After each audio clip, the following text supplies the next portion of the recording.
l'enregistrement. Voilà.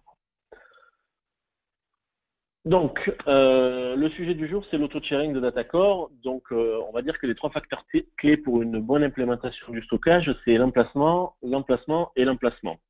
C'est-à-dire que l'idée de l'auto-sharing de DataCore, c'est de toujours s'assurer que la donnée est à l'endroit le plus approprié selon sa fréquence d'accès. Alors, pourquoi on parle d'auto-sharing depuis de nombreuses années maintenant? D'une part, pour des considérations financières. C'est vrai que les données non structurées augmentent plus rapidement que toutes les autres données métiers mises en place, dont la volumétrie est connue. Ce qu'il faut savoir aussi, c'est qu'une nouvelle donnée créée perd, on va dire, 50% de sa valeur après une semaine.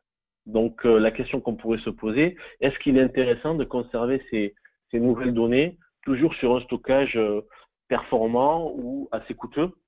Peut-être qu'il serait intéressant de le déplacer automatiquement sur du stockage plus capacitif et moins performant et de façon automatique. Autre point qui est important, c'est notamment si les entreprises sont soumises à des lois régissant sur le stockage, notamment sur la conservation des données, l'archivage des données, etc. Peut-être que le tiering a du sens, puisque à nouveau, l'idée du tiering, c'est de toujours avoir le meilleur rapport prix, capacité, performance. Et donc, si les données sont plus trop sollicitées, à nouveau, quel est l'intérêt de les conserver sur du stockage performant?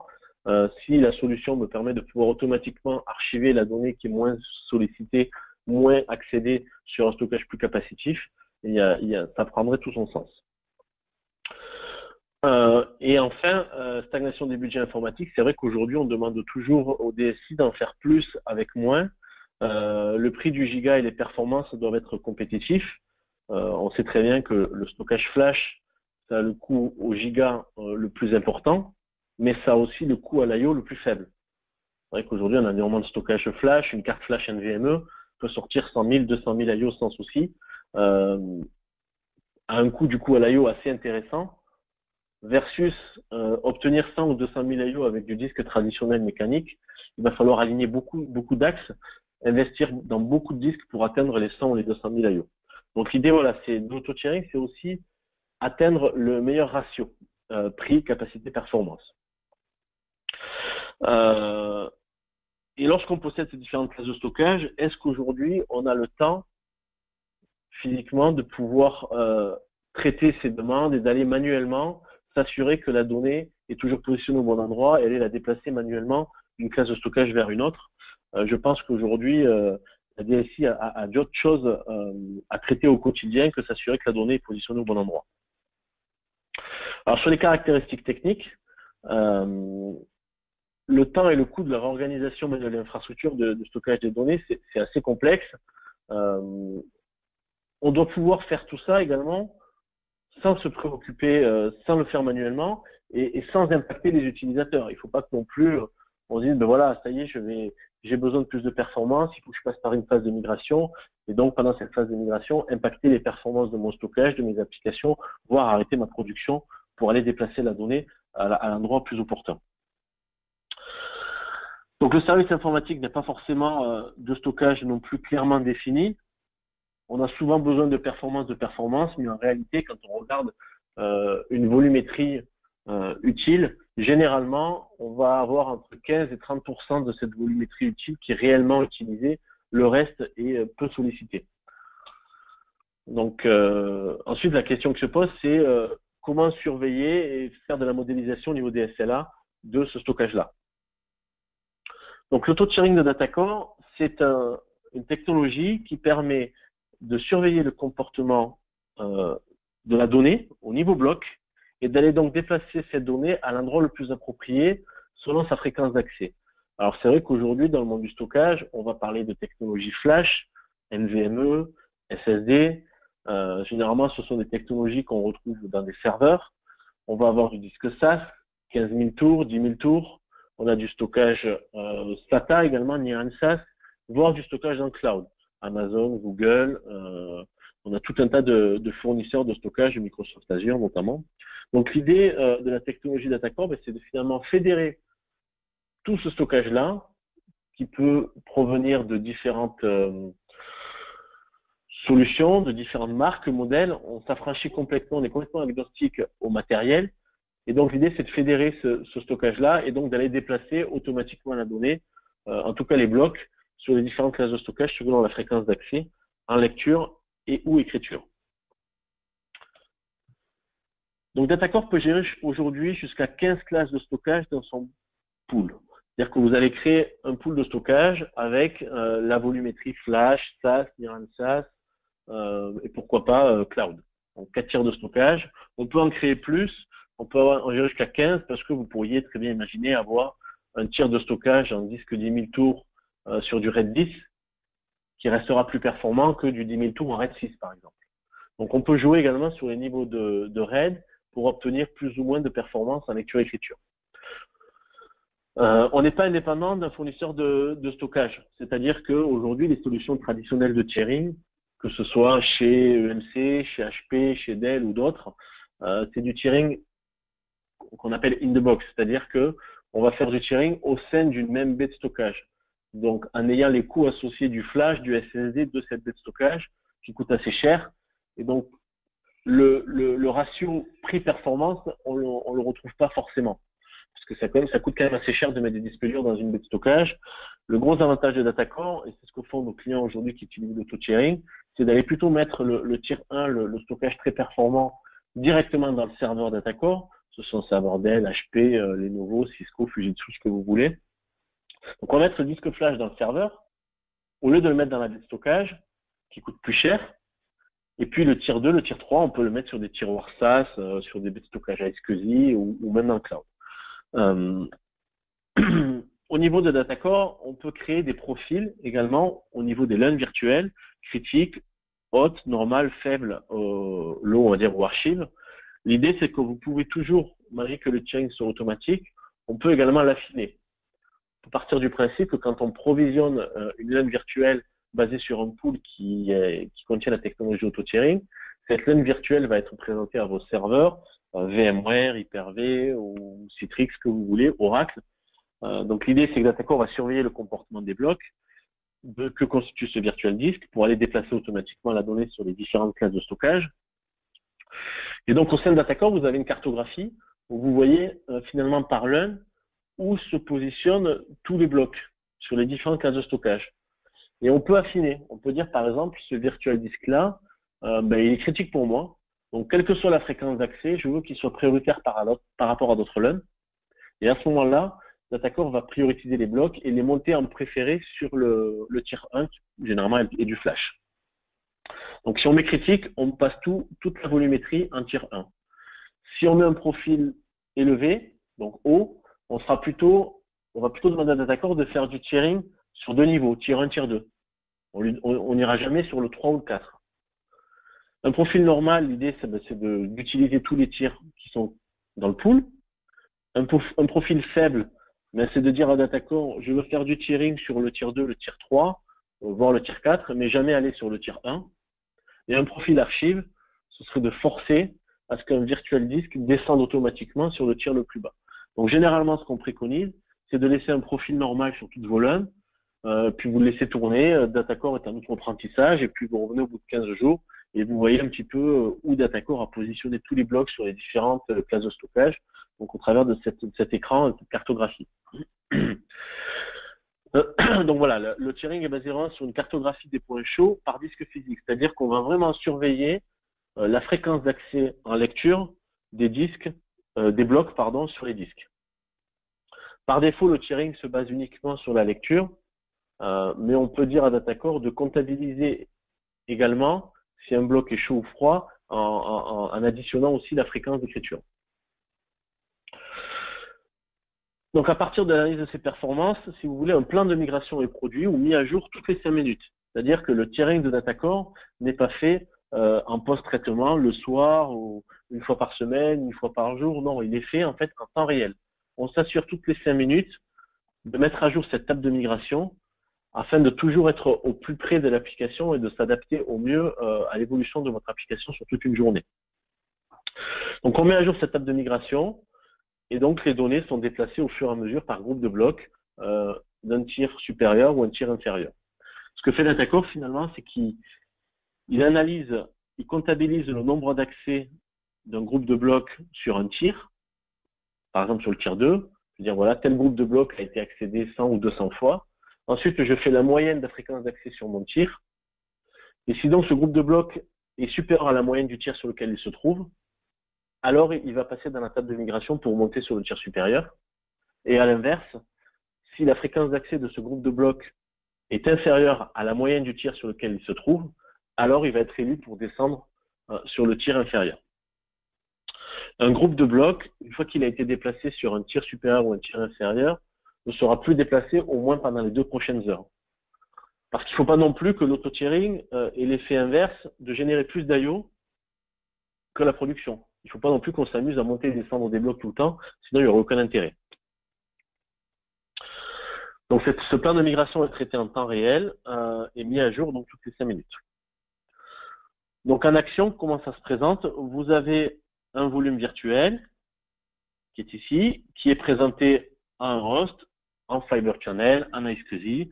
Ce host peut être du Windows, du VMware, de l'AX, de l'HPI, du Solaris, du Linux, du True64, ce que vous voulez comme système d'exploitation. À nouveau, un DataCore est en mesure de présenter des volumes à n'importe quel OS du marché, excepté l'AS400 et Mainframe. Donc on présente ce volume à un host qui commence à travailler, à copier des données. Donc les données seront présentées en l'occurrence là au niveau du volume par des blocs jaunes, rouges, bleus en fonction de la fréquence d'accès. Et donc ce que fait DataCore, c'est qu'il analyse les blocs et si un bloc est souvent accédé, progressivement il va le monter sur une classe de stockage supérieure.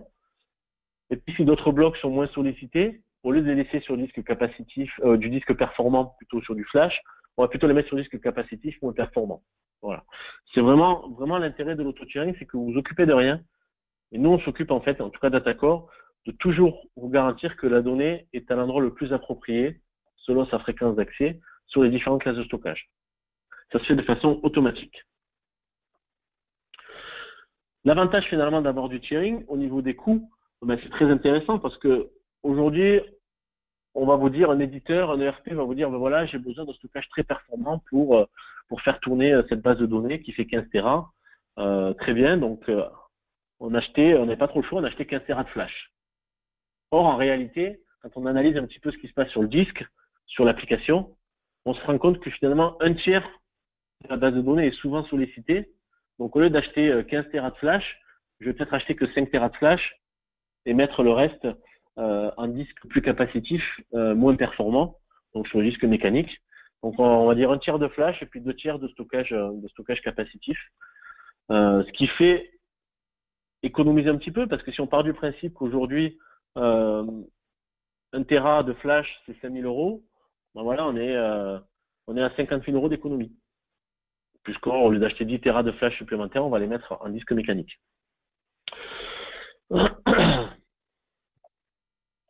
Alors, est-ce que aujourd'hui vous pouvez bénéficier de l'auto-tiering en tant que client DataCore?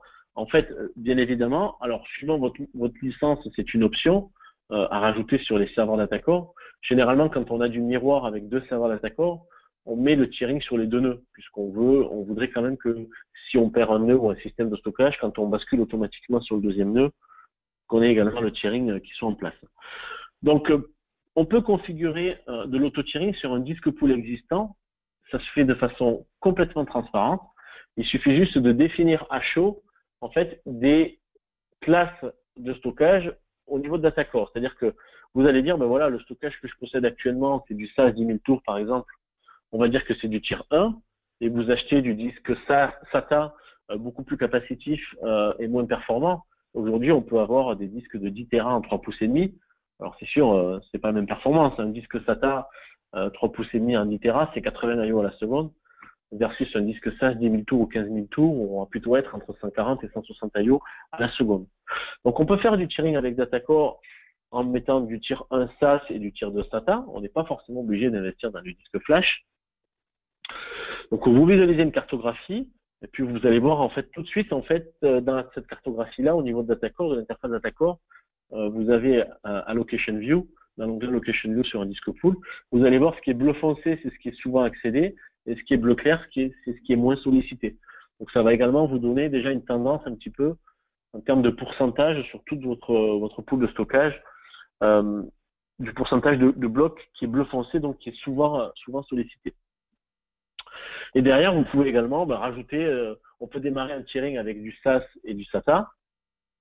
Et puis derrière, si vous décidez de rajouter du flash, vous mettez du flash dans votre pool de stockage.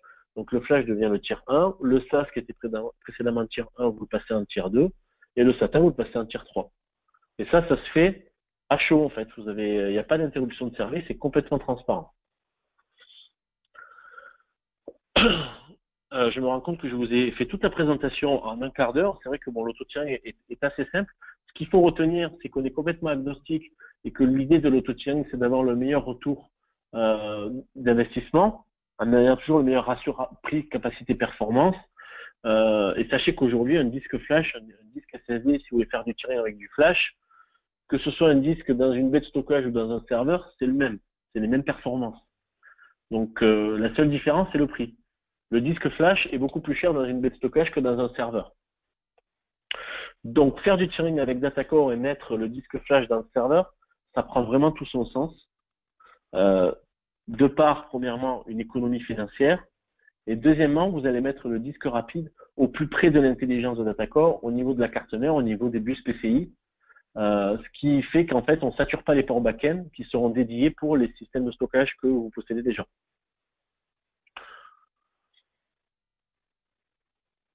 Alors, je vais prendre les questions qui viennent au fur et à mesure.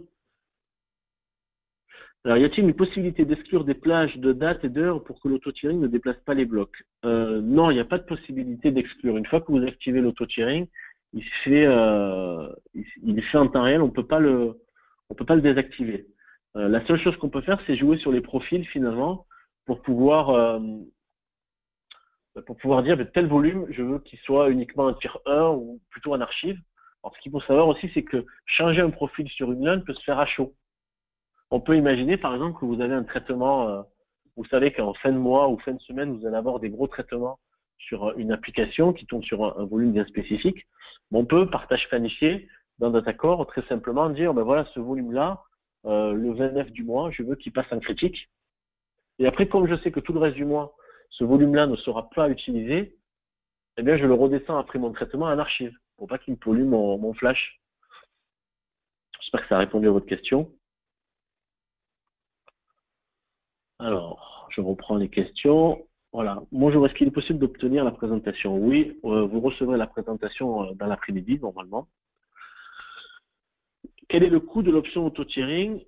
Comment voir si l'on a souscrit cette option?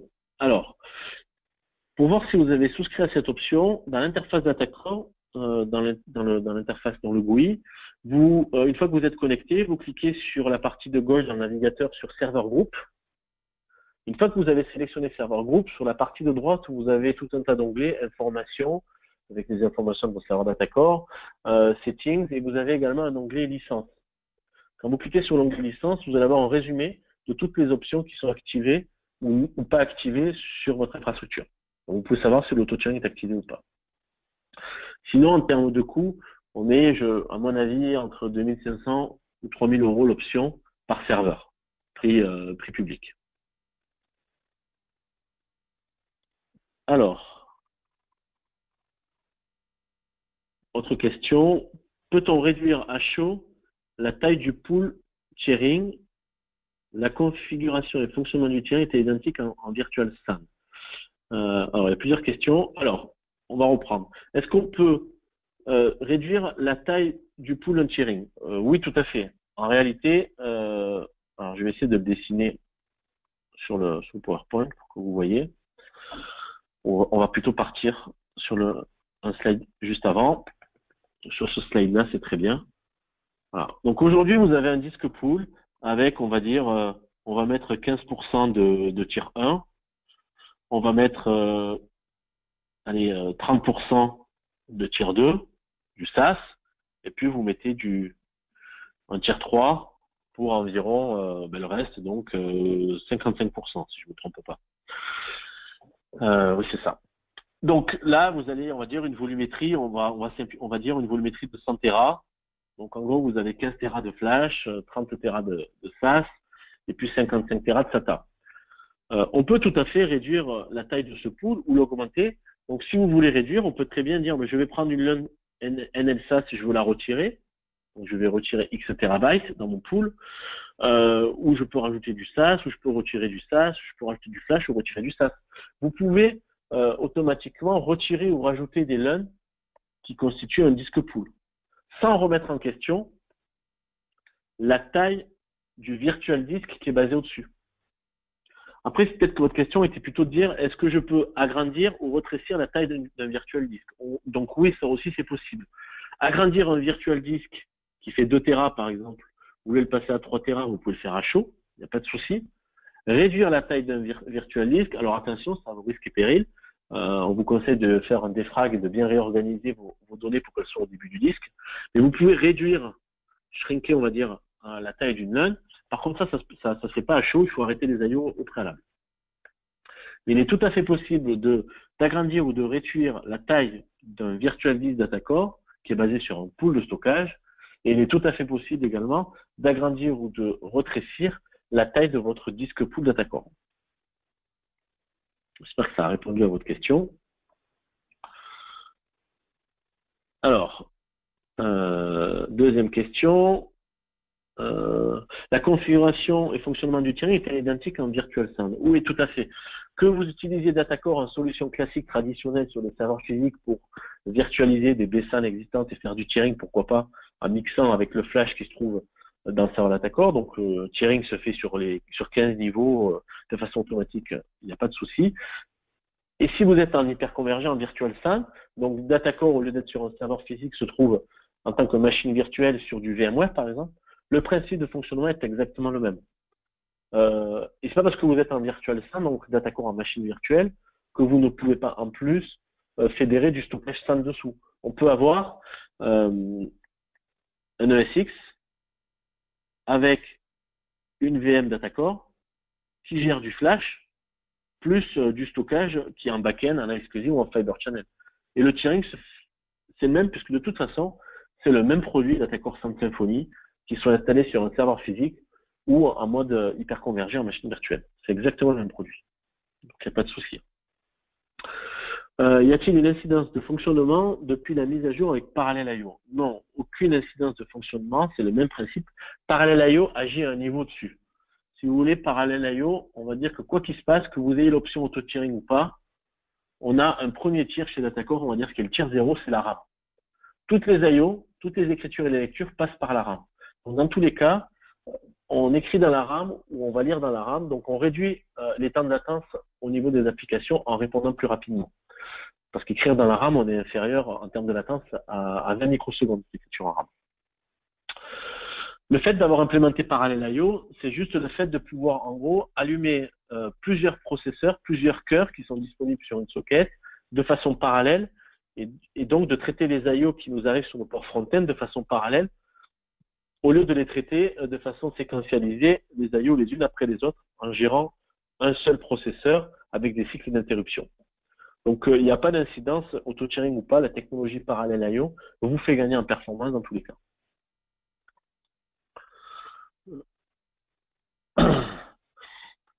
Alors, y a-t-il un intérêt à définir 2 niveaux de tir pour du stockage flash et du stockage SSD, sachant que les deux technos sont en interne dans les serveurs Datacore? Non, il n'y a pas trop d'intérêt. Disons que le seul inconvénient au disque SSD dans un serveur, souvent le goulet d'étranglement du disque SSD dans un serveur, c'est pareil sur une baie de stockage, c'est la carte contrôleur. La carte contrôleur est le RAID que vous allez faire sur votre disque SSD. Si vous voulez avoir le maximum de performance avec du disque SSD, l'idéal, c'est de ne pas faire de RAID, de monter les disques SSD au travers de la carte contrôleur ou d'une carte HBA SAS de base en pass-through. C'est-à-dire qu'on les monte sans ajouter de RAID au système d'exploitation Datacore Windows. Datacore va donc découvrir chaque disque SSD indépendamment. Et là, Datacore peut mettre ses disques SSD dans le pool et faire du RAID 1, faire une protection RAID malgré tout, donc du RAID 1 des disques SSD. Alors certes, vous perdez 50% de la volumétrie puisque c'est du RAID 1, mais par contre, ça prend tout son sens en termes de performance et la carte contrôleur ne devient plus le goulet d'étranglement du disque SSD. Sinon, outre le SSD, pardon, vous avez le stockage flash NVMe, qui est lui donc du disque SSD, on va dire, sur bus PCI. Donc là, directement, les disques SSD dialoguent avec le bus PCI. On passe pas par la carte contrôleur. Donc dans tous les cas, toutes les technologies NVMe n'ont pas de protection RAID. Et là, c'est beaucoup plus performant. Donc on va dire que vous pouvez très bien avoir un tier 1 en NVMe et un tier 2 qui va être du SSD au travers d'une carte contrôleur avec du RAID. Et donc, oui, là, il y a un delta de performance entre du RAID sur une carte contrôleur et du NVMe. Donc on peut dire qu'on peut faire du tiering. Maintenant, ça va être coûteux d'acheter du flash et du SSD NVMe. Donc autant acheter que du NVMe, puis vous mettez du SAS ou du SATA derrière. Ou alors vous achetez pas de NVMe, vous mettez que du SSD en tier 1. Et peut-être que si vous voulez avoir des perfs intéressantes avec le SSD, vous faites pas de RAID au niveau de la carte contrôleur, vous faites un RAID 1 logiciel Datacore. Et en plus, l'avantage du RAID 1 logiciel Datacore, c'est que quand il est question de lire, on sait lire sur les deux disques qui sont en RAID 1. Ce qui n'est pas le cas avec une carte contrôleur, où c'est toujours le même disque qui est lu.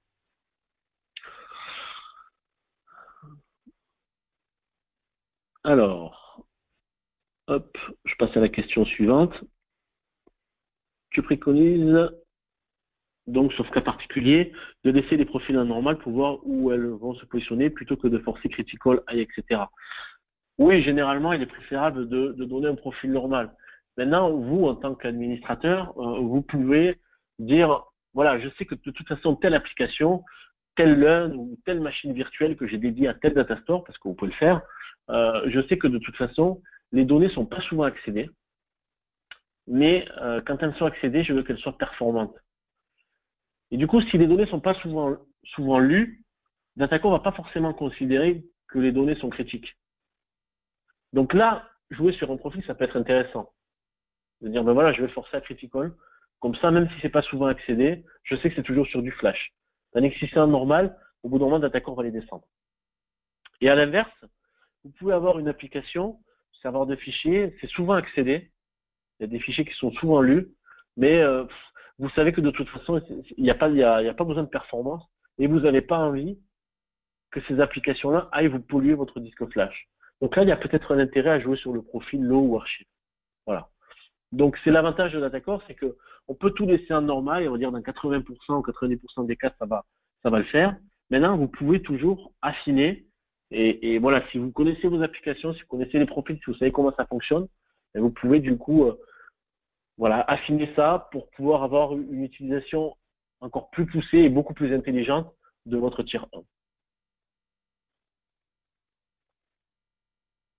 Est-ce qu'on peut modifier les 5 minutes d'analyse Alors oui et non. Alors, ça c'est la réponse toujours un peu bizarre, mais oui. Par contre, c'est forcément au travers du support. Il faut ouvrir un incident, il faut vraiment qu'on ait une bonne raison de le faire. Le rallonger le temps ou le réduire, c'est possible. C'est un fichier de config caché, une clé de base de registre, c'est possible. Tout est paramétrable dans le produit, mais c'est pas disponible au travers de l'interface administrateur, de l'interface utilisateur. Quel est le comportement qu'un V-disque en profil élevé est plus gros que le tier 1 sur une archi à 2 tiers? Alors, si ce volume fait par exemple 2 Tera et que vous avez 1 Tera de stockage flash. Donc on le met en profil élevé. En fait, Datacore, sur un profil élevé, quand vous avez que 2 tiers, c'est vrai qu'il va tout mettre sur le tier 1. Il va essayer de tout mettre sur le tier 1. Ce qu'il va faire, en fait, c'est que pour l'utilisateur, les 2 Tera sont critiques. Par contre, Datacore va à nouveau se baser sur sa fréquence d'accès et va faire un classement sur tous les blocs critiques, quels sont ceux qui sont le plus accédés pour les mettre en priorité sur le terrain. Voilà. Tant qu'à la place, on ne se pose pas de questions, on met tout. S'il n'y a plus de place, on va essayer de regarder parmi tous les critiques. Donc c'est encore une analyse à un niveau supérieur. Quels sont les critiques qui sont plus critiques que les autres? Voilà.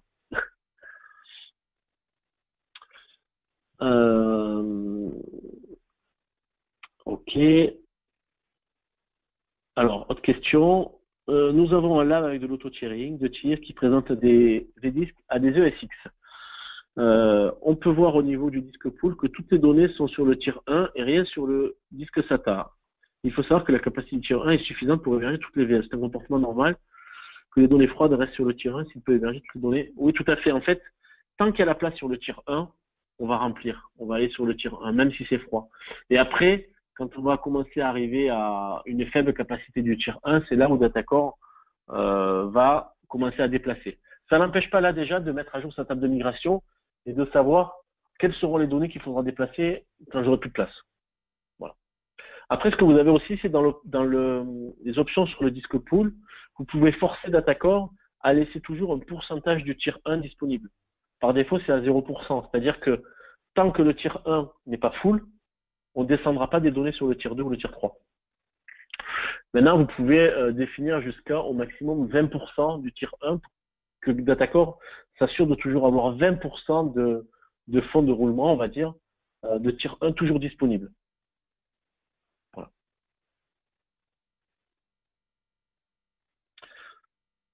Alors, autre question. Au niveau du fonctionnement, est-ce qu'il utilise au maximum le tir le plus performant ou démarre sur le tir de base puis Donc effectivement, il utilise toujours le tir le plus performant. Généralement, toutes les nouvelles écritures vont en RAM, donc le tir 0. Et ensuite, cette donnée en RAM, sachez que de toute façon, la durée de vie d'un bloc dans la RAM est de l'ordre de 20 millisecondes grand maximum.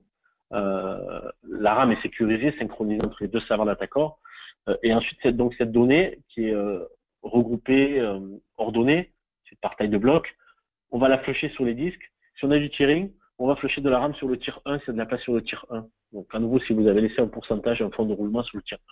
Et après, on regarde si cette donnée mérite de rester sur le tier 1 ou descendre sur des tiers moins performants. Est-il possible d'avoir une visu de la heatmap? Oui, tout à fait. La visu de la heatmap se fait dans l'onglet Allocation View au niveau du disque pool. Après, le support a d'autres outils beaucoup plus avancés pour vous sortir d'autres graphes. Donc ça, c'est au travers du support où on peut avoir des analyses un peu plus poussées.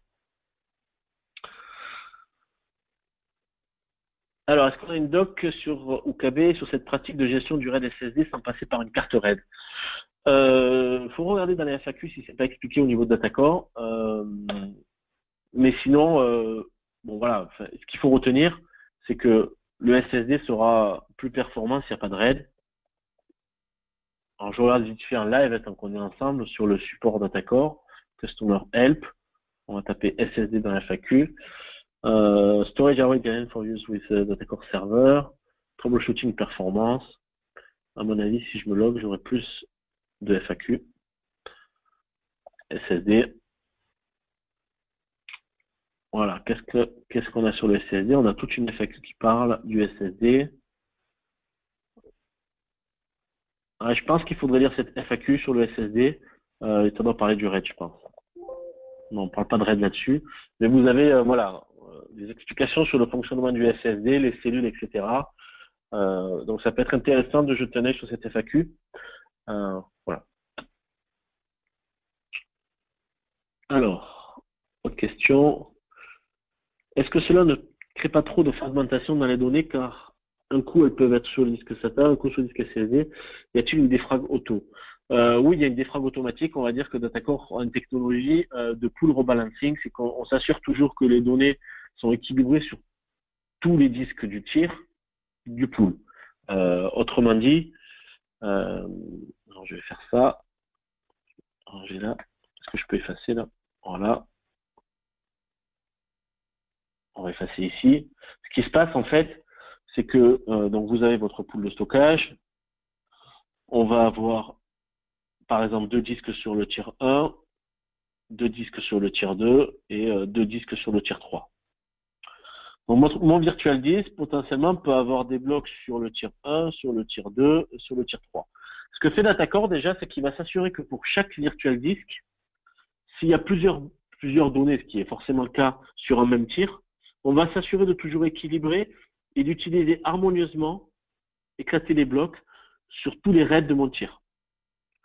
L'idée, c'est aussi un atout en termes de performance, c'est que plus mon virtual disk va exploiter tous les bras de disque qui sont à disposition, tous les raids, meilleures seront les performances.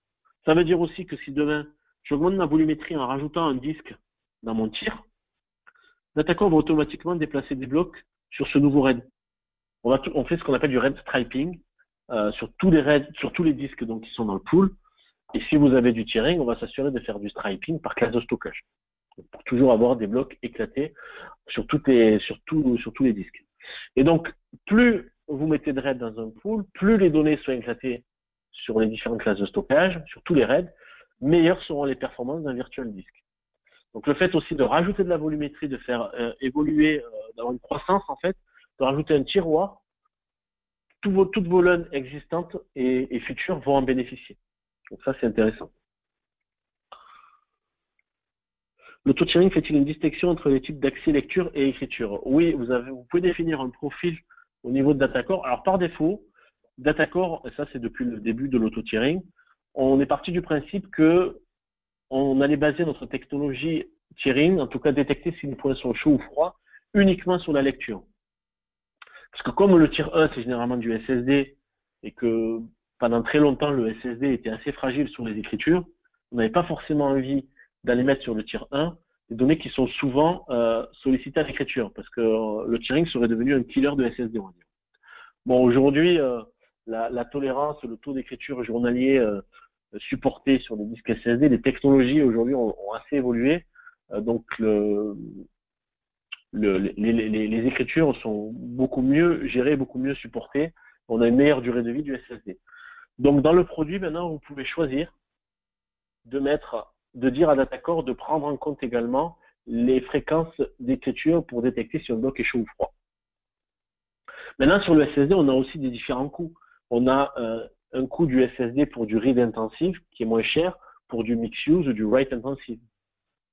Si vous pensez qu'aujourd'hui, si votre prod aujourd'hui c'est 70 ou 80% de lecture et 20% d'écriture, et que ça vous va bien qu'on détecte et qu'on mette uniquement les blocs souvent lus sur le tier 1, ben vous laissez le profil par défaut DataCore qui est de dire je me base que sur les lectures, et puis vous achetez du SSD à read intensif et ça va le faire. Donc vous avez le choix en fait.